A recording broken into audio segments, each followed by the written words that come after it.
¿Y si el problema no fuera que conocemos poco a Jesús, sino que conocemos poco el mundo en el que caminó? Lucas 4:16 nos recuerda que Él volvió a Nazaret, el lugar donde se había criado, y esa simple referencia abre una puerta inmensa. La mayoría cree que la historia de Jesús se desarrolla en un escenario casi limpio, casi silencioso, casi sagrado en el sentido suave de la palabra. Pero la verdad es otra. El suelo era duro, el aire llevaba polvo, la vida diaria gastaba el cuerpo y también la esperanza. En esta historia vamos a avanzar en 3 pasos muy claros. Primero veremos cómo era vivir un día común en Judea y Galilea bajo presión constante. Luego entenderemos cómo esa presión daba forma a la religión, al honor, al miedo y a las relaciones entre vecinos. Y al final veremos por qué las enseñanzas de Jesús no fueron frases bellas flotando sobre la historia, sino respuestas directas a un mundo herido. Y una vez que entendamos esta primera capa, la verdadera historia comienza. La tierra de Jesús no era una postal, no era un fondo sereno para una fe abstracta, era un territorio marcado por impuestos, sospecha, escasez y memoria de violencia. Cada pueblo estaba atado a una lucha muy simple: llegar vivo al siguiente día.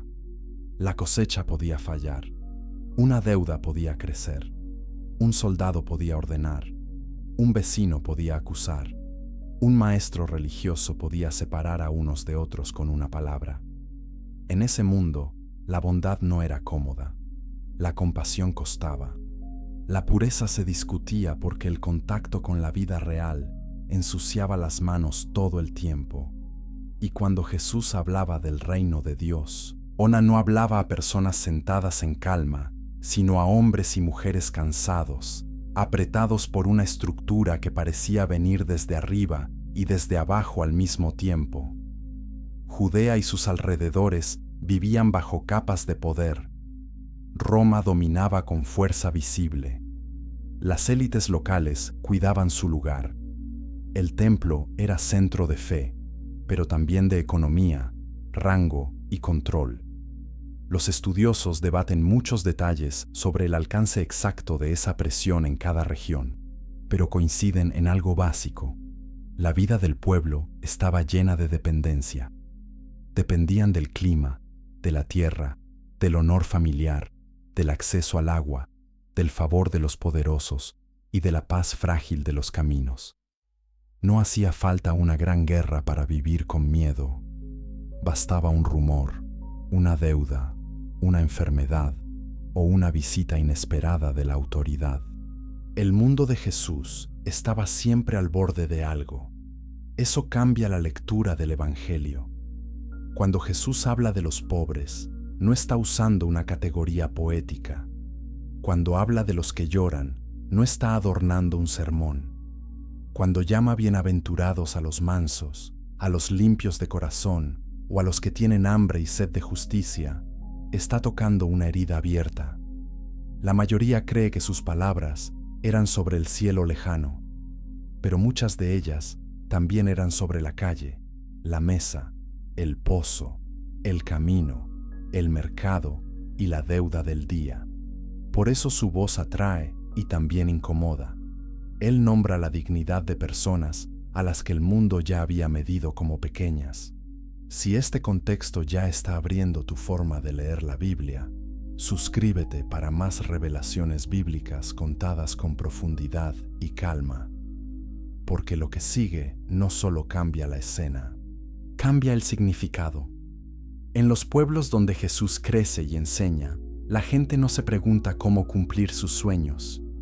Se pregunta cómo proteger a los suyos, cómo no caer en vergüenza, cómo evitar otra pérdida, cómo seguir siendo fiel sin romperse por dentro. Y ahí, justo ahí, es donde la historia se vuelve más intensa. Porque antes de escuchar un milagro, debemos escuchar el ruido de la vida común. Y cuando por fin oímos ese ruido, entendemos que la esperanza no apareció en un lugar tranquilo, sino en medio de la presión. Y ese es apenas el comienzo. Capítulo 2. Nazaret no era un refugio tranquilo. Nazaret suele presentarse como un lugar pequeño y humilde, y eso es cierto, pero muchas veces se olvida lo que esa humildad significaba en la práctica. No era una aldea romántica, era un espacio de trabajo duro, materiales pobres y rutinas marcadas por la necesidad. Las casas se levantaban con lo que había a mano. La tierra, la piedra y la madera cumplían una función antes que una belleza. Las calles no eran amplias ni limpias, eran angostas, irregulares y hechas para sobrevivir, no para impresionar. Un pueblo así no ofrecía comodidad, ofrecía cobijo limitado, y aun ese cobijo dependía del clima, del alimento y de que no llegara una crisis peor que la anterior. Cada amanecer empezaba con tareas urgentes: encender el fuego, revisar el agua, preparar el grano, limpiar lo posible, cuidar animales, reparar una grieta, resolver una necesidad antes de que aparecieran 3 más. La vida de la mayoría no dejaba espacio para una interioridad elegante.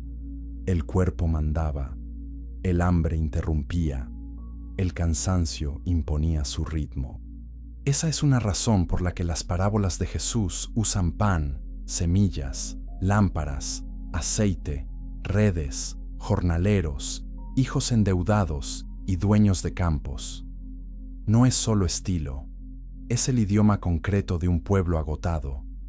Él habla con imágenes que salen del suelo porque la gente vive pegada al suelo. La mayoría cree que la fe bíblica se movía en grandes escenarios, junto a reyes, profetas y batallas. Pero gran parte de la vida pasaba en espacios pequeños donde el drama era simple y duro. ¿Habrá suficiente comida? ¿Se arruinará la harina? ¿Podrá una familia pagar lo que debe? ¿Qué ocurrirá si alguien enferma y no puede trabajar? En un lugar como Nazaret, cada hogar estaba a una mala temporada de caer en más dependencia. Por eso el honor importaba tanto.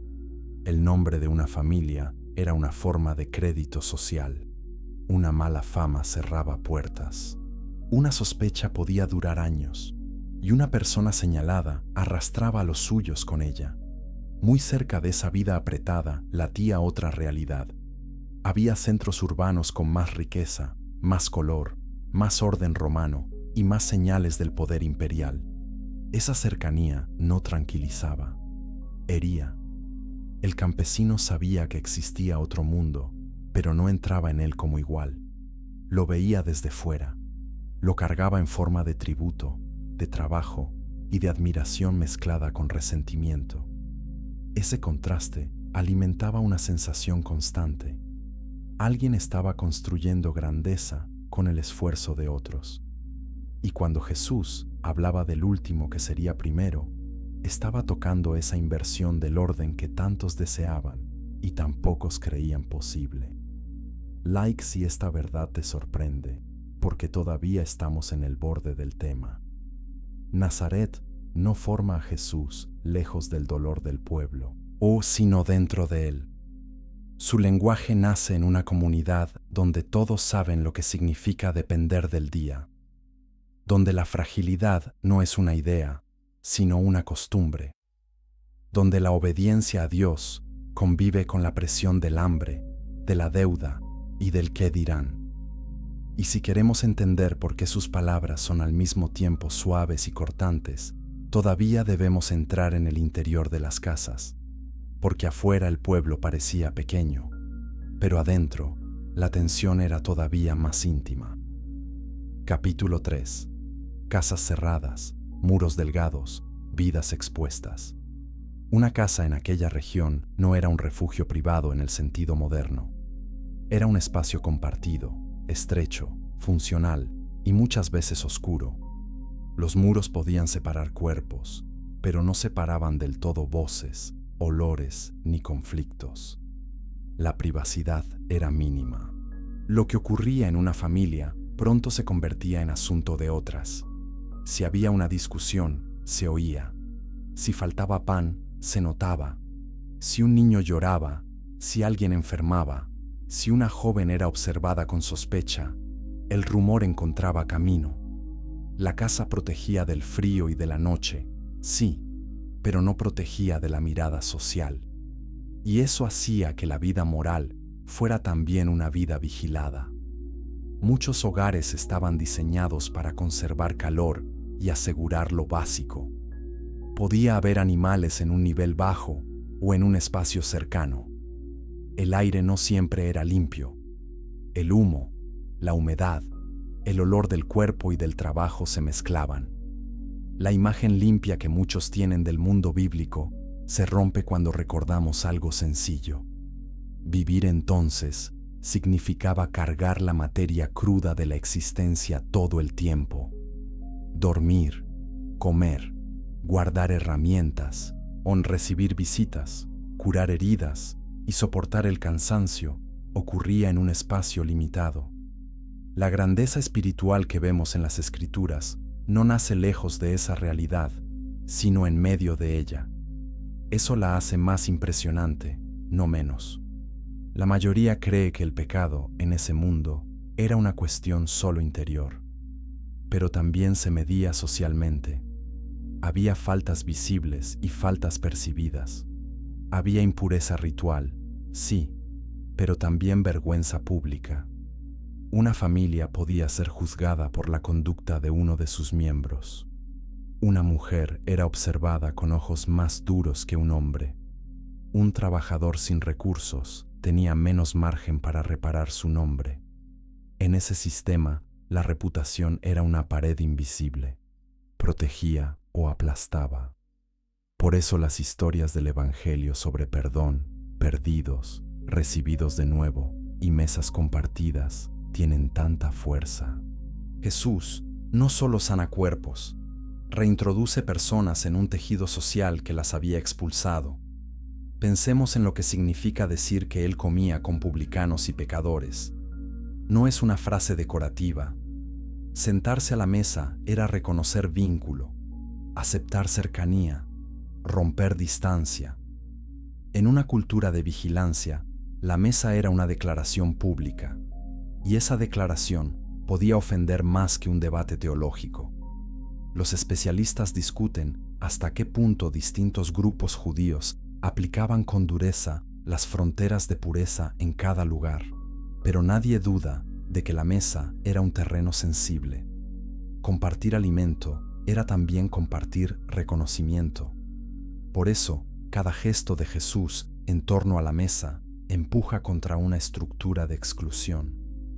Comenta abajo cuál de estas realidades cambia más tu forma de leer los evangelios.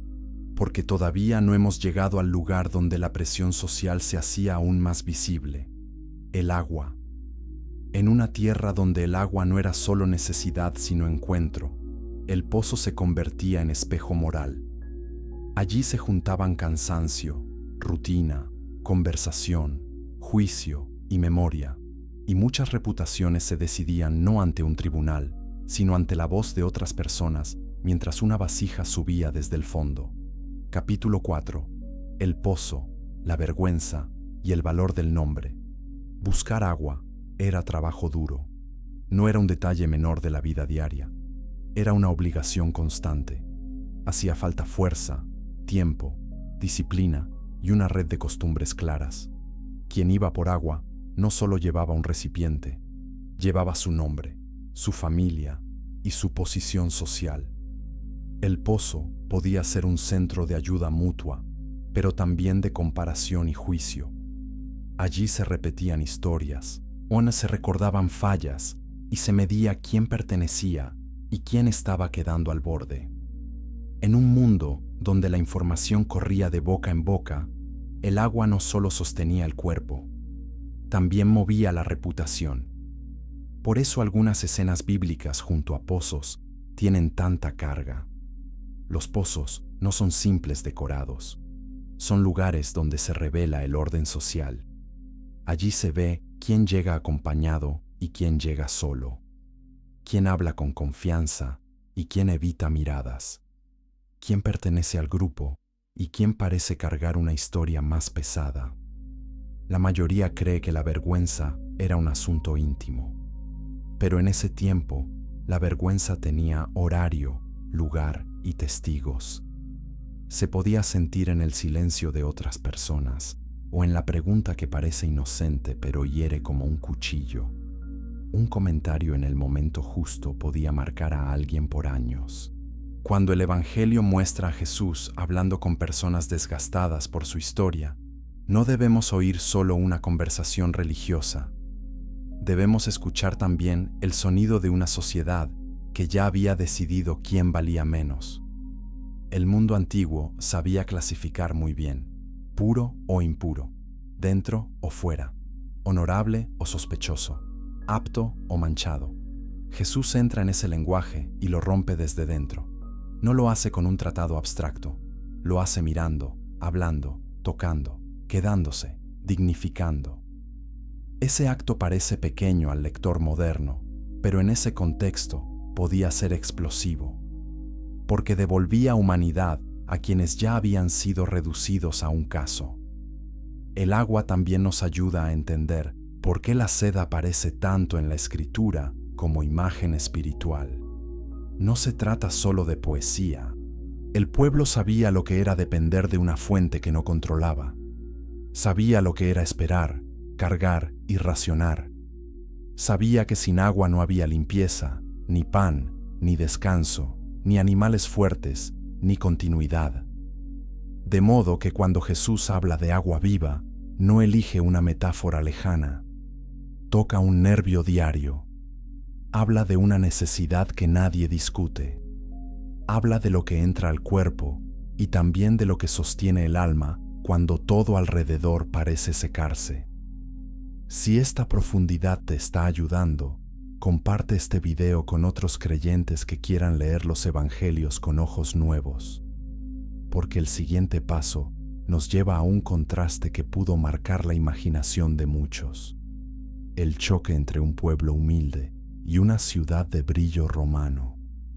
Muy cerca del barro, del cansancio y de la vida medida por el pozo, se alzaba otro tipo de mundo, más rico, más ordenado, más poderoso, y ese contraste no solo se veía, también se sentía como una herida.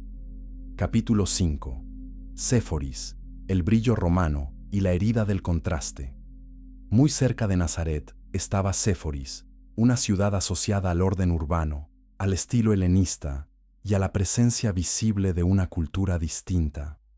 Los detalles exactos de cuánto contacto cotidiano tenía cada familia con esa ciudad pueden discutirse, pero el contraste general es difícil de negar. Mientras los pueblos pequeños cargaban su vida en estructuras simples, ciudades como esa exhibían otro lenguaje: piedra mejor trabajada, organización pública, señales de riqueza, poder y aspiración.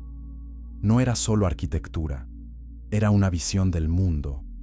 Roma y sus aliados no gobernaban solo con espadas.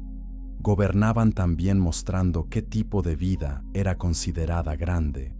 La mayoría cree que la opresión se siente solo en el castigo, pero a veces se siente también en la comparación. El campesino que ve el lujo ajeno comprende que hay una escala y que él está abajo.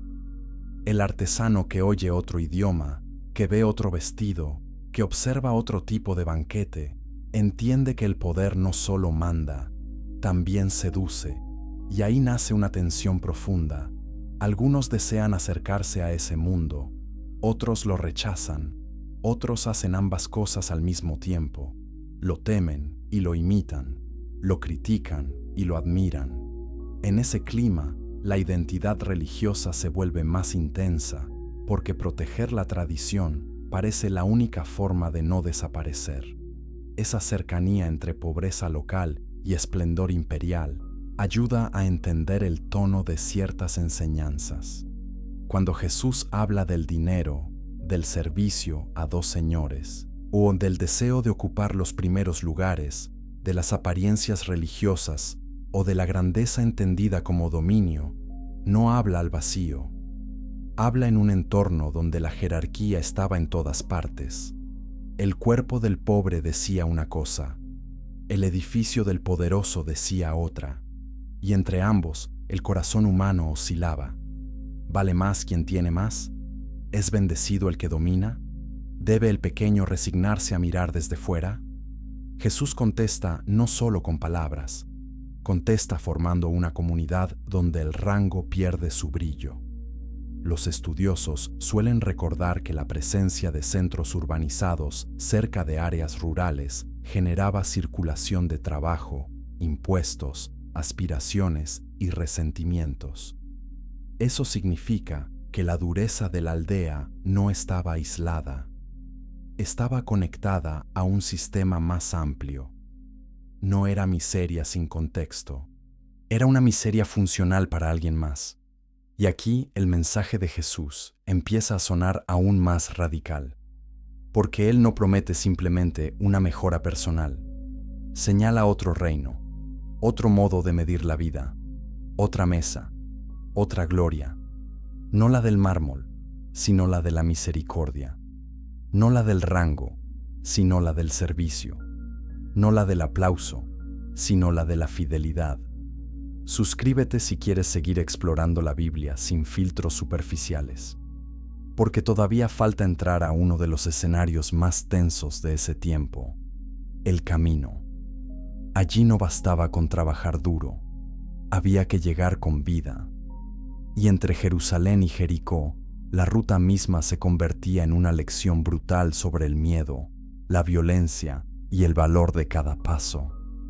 Lo que viene ahora no es un detalle del paisaje, es una clave para entender por qué una parábola podía golpear más que un juicio. Capítulo 6. El camino de sangre entre Jerusalén y Jericó. Viajar en el mundo de Jesús no era turismo, era exposición. Los caminos no eran líneas seguras entre puntos tranquilos, eran tramos de riesgo, zonas donde una persona podía pasar de peregrino a víctima en poco tiempo. El camino entre Jerusalén y Jericó llegó a tener fama de peligro, y no por accidente. La geografía ofrecía lugares para emboscadas. La distancia abría espacio para el miedo, y quien salía solo sabía que su cuerpo, su dinero y hasta su dignidad podían quedar tirados al borde del polvo. Por eso, muchos preferían viajar en grupo. La comunidad no era solo costumbre, era protección. Cuando Jesús cuenta la parábola del buen samaritano en Lucas 10, usa un camino que sus oyentes podían sentir en la piel. No habla de un sendero inventado. Habla desde una geografía cargada de memoria. La mayoría cree que el escándalo de esa parábola está solo en que el samaritano actúa bien. Pero hay más. También está el cuerpo herido, abandonado, medio muerto, expuesto a la intemperie y a la indiferencia. Ese cuerpo resume el terror del camino antiguo, resume la fragilidad del viajero común, resume una verdad dura. En aquel mundo, caer no era raro. Lo raro era que alguien se detuviera. El camino peligroso también ayuda a entender por qué tantas palabras de Jesús sobre confianza, temor, vigilancia y cuidado mutuo tienen un peso más concreto. La vida era insegura, incluso entre un punto y otro. Un viaje para comerciar, visitar, peregrinar o trabajar implicaba cálculo y oración. Había que pensar en provisiones, en compañía, en la hora de salida, en la posibilidad de asalto. Y si el camino era incierto, entonces la ciudad al final del trayecto se cargaba de deseo. Llegar importaba, entrar antes de la noche importaba, ver una puerta abierta importaba. La seguridad no era un derecho invisible, era una gracia palpable. Los caminos además mezclaban clases, acentos, intereses y tensiones. En ellos se cruzaban campesinos, recaudadores, soldados, peregrinos, comerciantes y hombres desesperados. El orden social seguía presente, pero se volvía más inestable. En un trayecto difícil, cualquiera podía necesitar ayuda. Y eso hacía todavía más fuerte el mensaje de Jesús cuando redefine al prójimo. No el cercano por sangre, no el igual por costumbre, no el conveniente. El prójimo es quien actúa con misericordia cuando el sistema no la garantiza. Esa idea no suena pequeña, suena revolucionaria. Like si este recorrido está cambiando tu lectura del Evangelio. Porque el camino nos conduce ahora a la ciudad que concentraba deseo, fe, comercio, ansiedad y política en un mismo lugar, Jerusalén. Y allí, durante la Pascua, todo lo que en la aldea era duro se volvía más intenso, más gente, más ruido, más vigilancia, más sacrificios, más tensión. Y en ese centro encendido, Jesús no solo entra, también desafía. Capítulo 7. Jerusalén en Pascua, la ciudad que respiraba tensión. Jerusalén no era una ciudad cualquiera, era símbolo, promesa, memoria y expectativa. Pero durante la Pascua, esa densidad espiritual se mezclaba con una experiencia física abrumadora. La ciudad se llenaba, llegaban peregrinos, aumentaba el ruido, las calles se tensaban, el comercio se aceleraba, la devoción se rozaba con la ansiedad.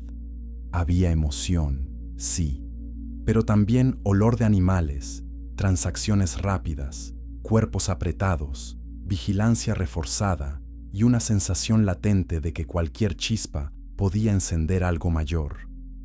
Roma sabía que las fiestas religiosas no eran inocentes. Un pueblo reunido también podía recordar quién era y por qué sufría.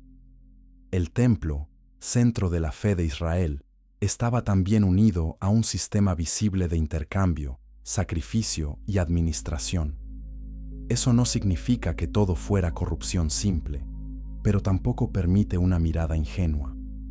La mayoría cree que el escenario del templo era puro en un sentido sentimental, pero allí circulaban intereses, dinero, control y acceso. ¿Quién podía entrar a ciertos espacios? ¿Quién cambiaba moneda?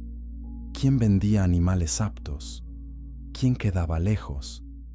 Esas preguntas importaban. El culto tenía logística. Y donde hay logística, también aparece poder. Por eso la acción de Jesús, al volcar las mesas en Marcos 11, no fue un gesto teatral sin contexto. Fue una confrontación con un orden que podía convertir la devoción en carga para el pueblo. Los peregrinos no llegaban a Jerusalén en un vacío emocional. Llegaban desde lugares duros, traían cansancio, deudas, esperanzas, peticiones y culpa. Muchos subían con la idea de encontrarse con Dios y terminaban chocando con un sistema que también podía explotar su necesidad. Eso intensifica la pregunta: ¿dónde estaba el corazón de la fe? ¿En la maquinaria visible del sacrificio o en la justicia, la misericordia y la fidelidad? Jesús no inventa esa tensión.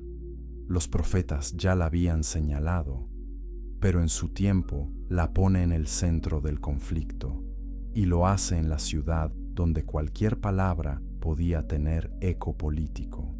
Jerusalén en Pascua también era peligrosa por otra razón: concentración de expectativas mesiánicas. Hablar del reino de Dios cerca del templo y bajo ojo romano no era un acto neutro. La autoridad religiosa observaba, la autoridad imperial también. Una multitud emocionada podía ser interpretada como amenaza. Un gesto simbólico podía leerse como desafío. Y en medio de eso, Jesús sigue hablando de un reino que no copia la lógica del poder violento, pero que tampoco se arrodilla ante la injusticia. Esa mezcla desconcierta. Muchos quieren un libertador de fuerza inmediata. Otros quieren paz sin costo. Jesús no encaja del todo en ninguno de esos moldes. Comenta si alguna vez habías pensado en Jerusalén de esta manera, porque lo que viene ahora toca una frontera todavía más profunda, la de la pureza. En un mundo donde el cuerpo, la mesa o la sangre la enfermedad y el contacto podían definir la posición de una persona. El miedo a contaminarse no era metáfora, era una estructura social. Y ahí, precisamente ahí, Jesús empieza a tocar lo que otros evitaban. Capítulo 8. Pureza, impureza y el precio de tocar a los olvidados. La pureza ritual en el judaísmo del Segundo Templo era una realidad compleja, con matices, escuelas y prácticas distintas. Pero para el pueblo común, muchas veces se sentía de un modo muy claro.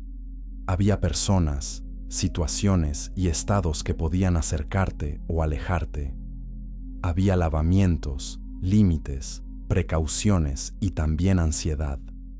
El problema no estaba en la búsqueda sincera de santidad, sino en cómo esa búsqueda podía endurecerse en una frontera social. La mayoría cree que impuro significaba simplemente inmoral, pero no siempre era así. A veces implicaba enfermedad, sangre, muerte, contacto o circunstancias de la vida que una persona no había elegido. Y sin embargo, esa marca podía dejarla socialmente aislada. Aquí el ministerio de Jesús adquiere un filo impresionante. Él toca leprosos, se deja tocar por una mujer con flujo de sangre, habla con personas evitadas, se acerca a quienes cargan una etiqueta difícil. No actúa como alguien que ignora la tradición, sino como alguien que revela el corazón de Dios en medio de una tradición usada muchas veces para cerrar puertas. Esa diferencia importa mucho, porque no se trata de despreciar la santidad. Se trata de preguntar qué clase de santidad deja a los heridos fuera para siempre. Jesús muestra una santidad que limpia sin aplastar, que restaura sin humillar y que devuelve rostro a quien ya había sido reducido a su condición. Los estudiosos discuten cómo se aplicaban ciertas normas según lugar, grupo y momento. Pero el Evangelio deja claro algo central. La exclusión religiosa podía volverse una experiencia diaria. No hacía falta ser un gran rebelde para quedar en los márgenes. Bastaba una historia corporal difícil. Bastaba una enfermedad larga. Bastaba una mala fama. Bastaba ser leído como problema. Y cuando Jesús devuelve a esas personas a la comunidad, no ofrece solo consuelo espiritual. Rompe un patrón social. Les da nombre otra vez. Las devuelve al espacio compartido. Les dice, con hechos, que no son desecho de la historia. Esto ayuda a entender por qué sus enemigos se molestan tanto. No es solo doctrina, es desorden del sistema. Cuando alguien que debe permanecer abajo vuelve a ser tratado como digno, toda la escalera se sacude. Cuando el pecador come, cuando el impuro es tocado, cuando el marginado es visto, el mapa de la respetabilidad se deforma. Y eso incomoda a quienes han construido identidad sobre la distancia correcta con las personas equivocadas. Jesús no busca escándalo vacío, pero la misericordia verdadera, en un mundo jerárquico, suele escandalizar. Si esta verdad te impacta, comparte este contenido con alguien que necesite ver a Jesús dentro de su contexto real, porque todavía debemos entrar en un lenguaje que el lector moderno a veces entiende mal. Gehenna, la noche, el fuego, las puertas cerradas y el miedo del juicio. Lo que Jesús nombra con esas palabras no nace en el aire, nace en una geografía concreta, en una ciudad concreta y en una experiencia concreta del terror humano. Capítulo 9. Gehenna, la noche y el lenguaje del juicio. Cuando Jesús habla de Gehenna, a muchos oyen solo una idea religiosa abstracta, pero para sus oyentes, esa palabra apuntaba a un lugar real vinculado a memoria, desecho, vergüenza y juicio. La geografía hacía visible lo que la enseñanza expresaba.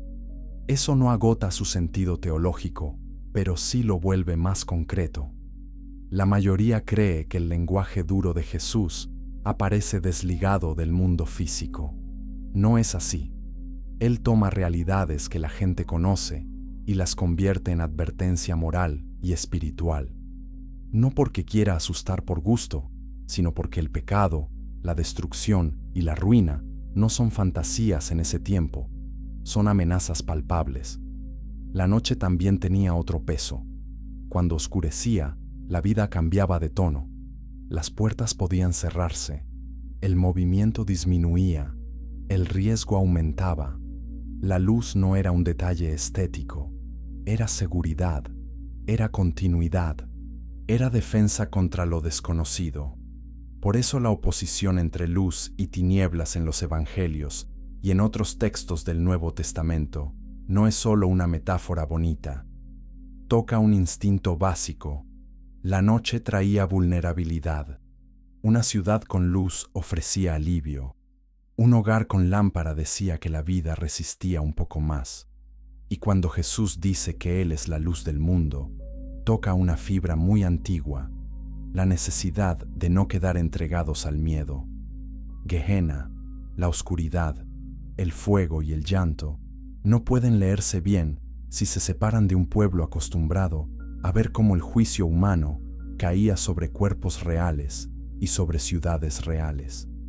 El lenguaje de Jesús no nace de un aula fría, nace de una historia donde la ruina nacional, la exclusión social y la violencia política ya habían dejado cicatrices.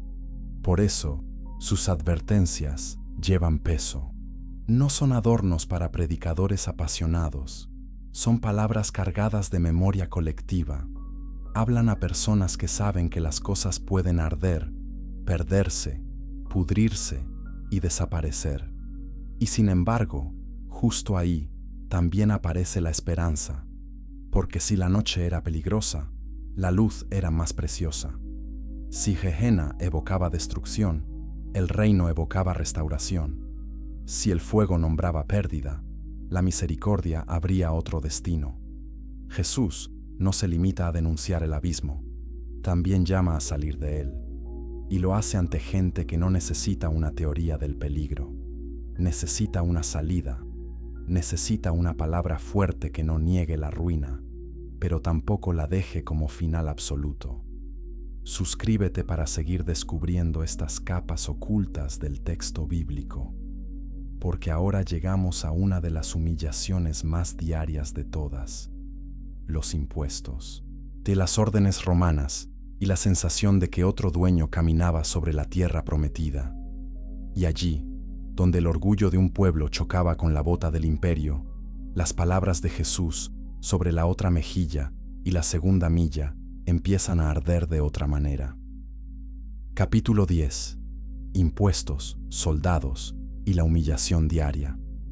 Roma no necesitaba aparecer en cada esquina para sentirse en todas partes. Bastaban los tributos, las tropas, las leyes y el recuerdo constante de quién tenía la fuerza. El imperio podía entrar en la vida diaria sin destruir una casa con sus manos.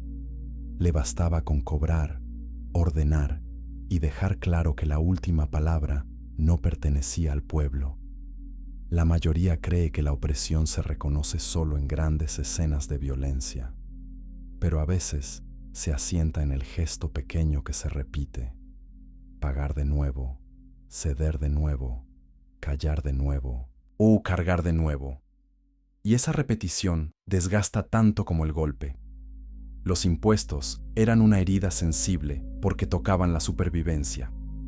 Lo que salía del campo, del trabajo o del pequeño comercio no era abundancia sobrante. Muchas veces era lo necesario. Entregar parte de eso significaba sentir el imperio en el plato.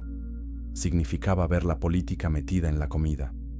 Además, el sistema de recaudación arrastraba su propia carga moral. Había colaboracionistas, abusos, sospechas y desprecio social. Por eso los publicanos aparecen tan tensamente en el Evangelio. No representan solo dinero, representan una fractura interna del pueblo, una mezcla de necesidad, traición y sistema injusto. También estaba la llamada ley de la milla. esa obligación de cargar por orden de un soldado.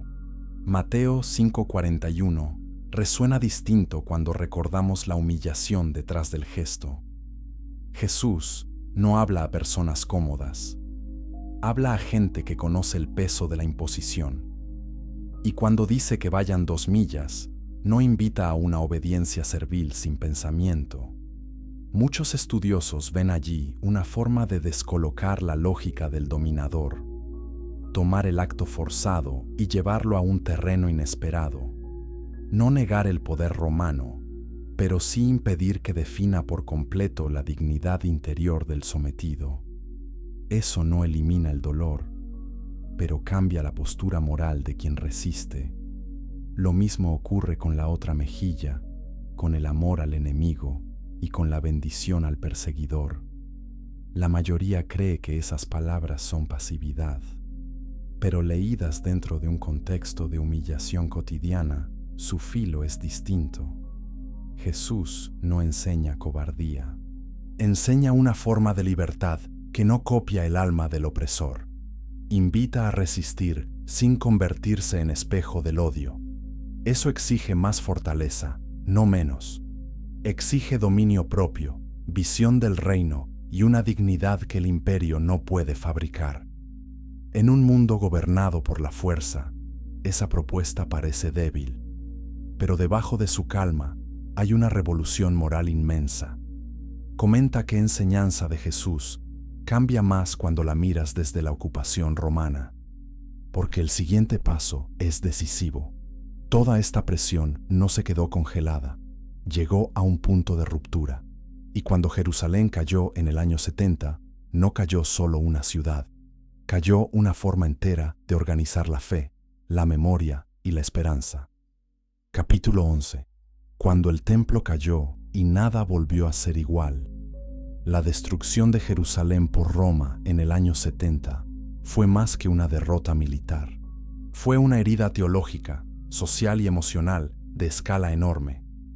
El templo no era solo un edificio importante, era centro de sacrificio, símbolo nacional, punto de peregrinación y señal visible de una relación histórica entre Dios y su pueblo. Cuando cae, no cae solo piedra, cae una estructura de sentido, cae una forma de ordenar el calendario, la devoción, la autoridad y la identidad. La mayoría cree que el Nuevo Testamento puede leerse sin sentir ese terremoto, pero una gran parte de su urgencia nace precisamente en ese mundo sacudido. Los grupos judíos no enfrentaron esa ruina de la misma manera. Algunas corrientes perdieron su base, otras lograron reorganizarse. Los estudiosos suelen señalar que el sacerdocio ligado al templo ya no podía operar igual, mientras que otras formas de vida religiosa encontraron rutas nuevas. En ese ambiente, la memoria de Jesús adquirió una fuerza distinta. Sus palabras sobre el templo, su confrontación con la corrupción, su anuncio del juicio y su enfoque en una comunidad centrada en la misericordia y la fidelidad se oían con un peso renovado. Lo que antes parecía advertencia empezó a sonar también como interpretación. Para la gente común, la caída no era una idea elegante, era duelo, era desorientación, era preguntar dónde encontrar ahora la presencia, el perdón, el orden. Era mirar ruina donde antes había centro. Y en esa herida, las primeras comunidades cristianas tuvieron que explicar por qué seguían proclamando esperanza. No una esperanza ciega, no una negación del desastre, una esperanza que atravesaba la destrucción sin fingir que no había ocurrido. Por eso el mensaje cristiano temprano tiene una mezcla tan extraña y tan poderosa de lamento y anuncio, de realismo y consuelo, de juicio y nueva creación. Esto también aclara algo importante. Jesús no habló en un vacío histórico.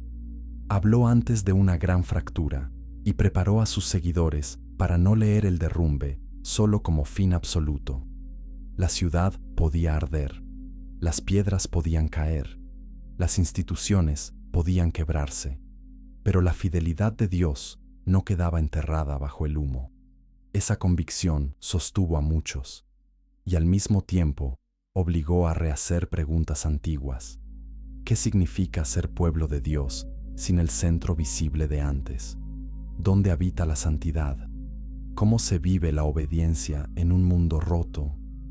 Like si esta parte te estremeció, porque ahora llegamos al corazón del guión. Después de ver la aldea, la casa, el pozo, la ciudad, el camino, la pureza, la noche, Roma y la ruina, por fin podemos volver a la pregunta central. ¿Qué estaba enfrentando realmente Jesús? Y la respuesta es más profunda de lo que muchos imaginan. Capítulo 12. Lo que Jesús realmente estaba enfrentando. Después de recorrer este mundo, ya no podemos volver a un Jesús despegado de la historia. Ya no podemos oír sus palabras como frases suaves colgadas en el aire. Él entra en una sociedad donde el pobre vive al día, donde la mujer puede cargar vergüenza pública, donde el enfermo arriesga exclusión, donde el campesino teme perder lo poco que tiene, donde el camino amenaza, donde la ciudad santa también pesa, donde Roma humilla y donde la religión, a veces, en vez de sanar, aprieta más la herida. Ese es el escenario real. Y solo dentro de ese escenario comprendemos la intensidad de su mensaje. Cuando Jesús anuncia buenas nuevas a los pobres, está hablando a gente con hambre de alivio real. Cuando perdona pecados, no libera solo la conciencia privada, también rompe cadenas de vergüenza. Cuando toca al impuro, cuestiona una frontera. Cuando se sienta con pecadores, desafía la economía del honor. Cuando denuncia a líderes hipócritas, no está buscando pelea vacía. Está defendiendo a quienes cargan pesos religiosos insoportables. Y cuando habla del reino de Dios, no propone una huida sentimental. Propone una autoridad distinta, una comunidad distinta y una esperanza distinta dentro de una tierra rota. La mayoría cree que el centro del mensaje de Jesús es solo ir al cielo después de morir. Pero leído en su contexto, el Evangelio también trata de cómo vive una persona cuando el miedo organiza la sociedad. Se responde al odio con odio. Se acepta que los impuros sean siempre impuros. Se mide el valor humano por rango, limpieza, dinero y reputación. Se cree que Dios está más cerca de los fuertes que de los cansados.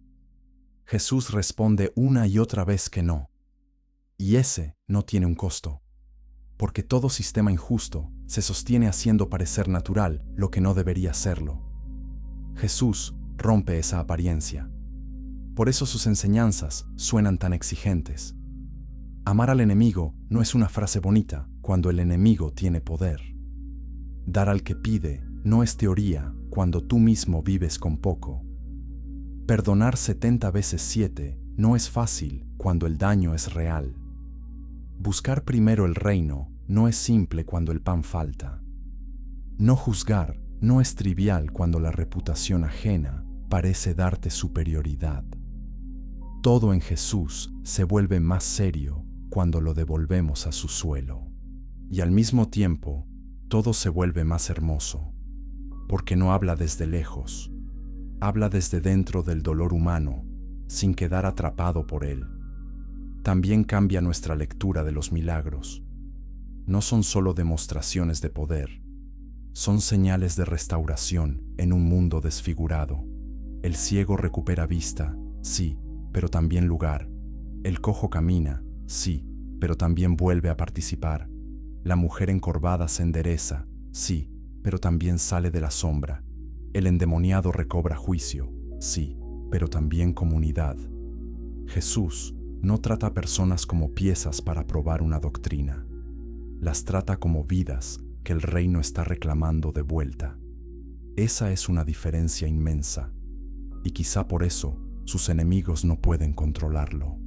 Él ve personas donde otros ven categorías. Los especialistas debaten muchos detalles sobre cronología, geografía exacta, economía regional y matices de práctica religiosa. Y esos debates son valiosos. Pero incluso con esas discusiones abiertas, la imagen general es clara. El mundo de Jesús era duro. El pueblo estaba bajo presión. La fe era profunda, pero también estaba rodeada de tensiones y usos de poder. Y en ese cruce, Jesús aparece no como un maestro desconectado, sino como la voz que revela el corazón de Dios frente a un orden cansado. Él no adorna el sufrimiento, lo enfrenta, no romantiza la pobreza, la dignifica sin llamarla buena, no niega el juicio, lo coloca junto a una misericordia que busca rescatar antes de perder. Y aquí aparece una pregunta incómoda. ¿Qué pasa si muchos lectores modernos prefieren un Jesús menos histórico porque un Jesús histórico exige más? Un Jesús sin polvo puede ser admirado a distancia. Un Jesús dentro del polvo obliga a tomar partido. Obliga a mirar a los marginados, a revisar la relación entre fe y poder, a preguntar si nuestras comunidades sanan o excluyen, si nuestras palabras religiosas alivian o aplastan. La mayoría cree que entender el contexto solo añade color al texto, pero en realidad añade responsabilidad, porque si sabemos a quién habló Jesús, también entendemos mejor a quién seguimos ignorando hoy. Si este recorrido te abrió los ojos, suscríbete para más estudios bíblicos narrados con profundidad. Dale like si esta verdad te sorprendió y comparte este mensaje con alguien que necesite redescubrir a Jesús en su mundo real. Y comenta tu interpretación, porque el debate también forma parte de la búsqueda. Tal vez la revelación más fuerte no sea que Judea era dura. Tal vez sea esta, que el Evangelio nació precisamente allí, no en un mundo limpio y fácil, sino en un lugar donde cada palabra de dignidad tenía que abrirse paso entre el polvo, el miedo, la vergüenza y el poder. Y si eso fue cierto entonces, la última pregunta ya no es qué estaba enfrentando Jesús, sino qué estamos dispuestos a enfrentar nosotros después de entenderlo.